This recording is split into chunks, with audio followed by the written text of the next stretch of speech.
Anthem 21, May God the Father Bless Us.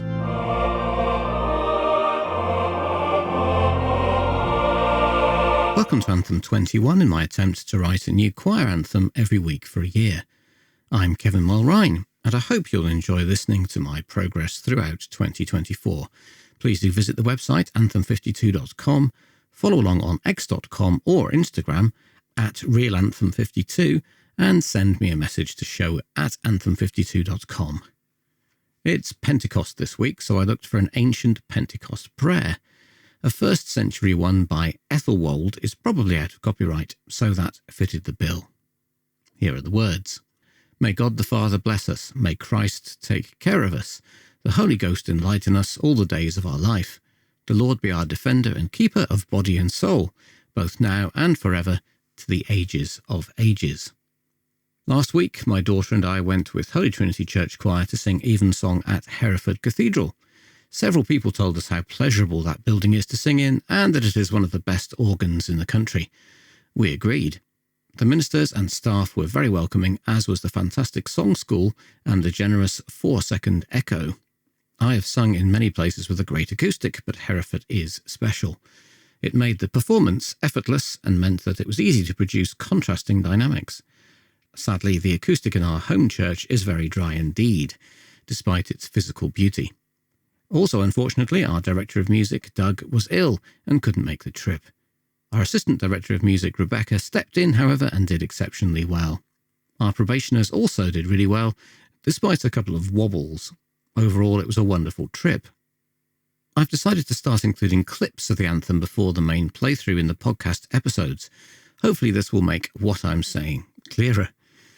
The very positive experience at Hereford spurred me on to complete Anthem 21, which I'd started a short time before the trip. This is another one with an organ accompaniment and features a legato introduction with a crescendo towards the choir entry. I tried to create interesting harmony with plenty of shifting timing and a build-up towards the choir entry.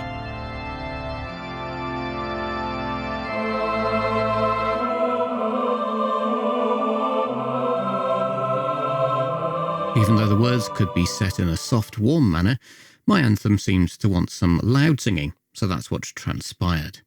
All in the key of C, the choral part is fairly dense with quite a lot going on.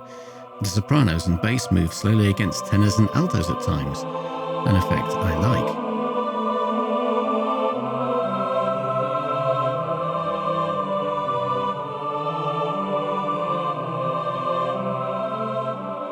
I have included several sections of solo organ between unaccompanied choral passages, and the middle one is a long organ workout with the only quavers, 8th notes, in the piece.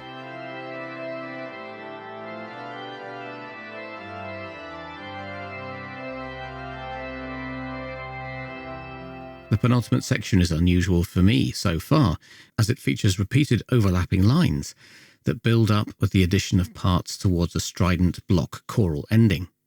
With the long crescendo, I think it's quite exciting, or would be in a real performance. I also like the emphatic held chords at the end. I threw in as many notes as possible to make the effect huge and dissonant.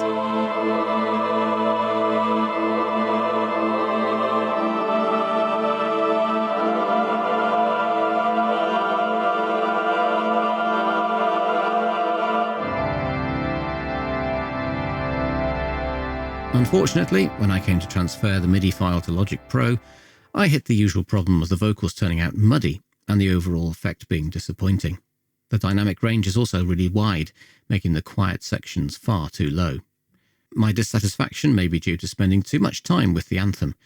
Perhaps it will sound much better when I return later in the year to listen to it. I still do have a feeling it would work really well in a real performance. Maybe at Hereford Cathedral. Anyway, see what you think.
Well, what do you think? Let me know on x.com @realanthem52, with the same address on Instagram, as a comment on the show notes for this week, or via email, show@anthem52.com.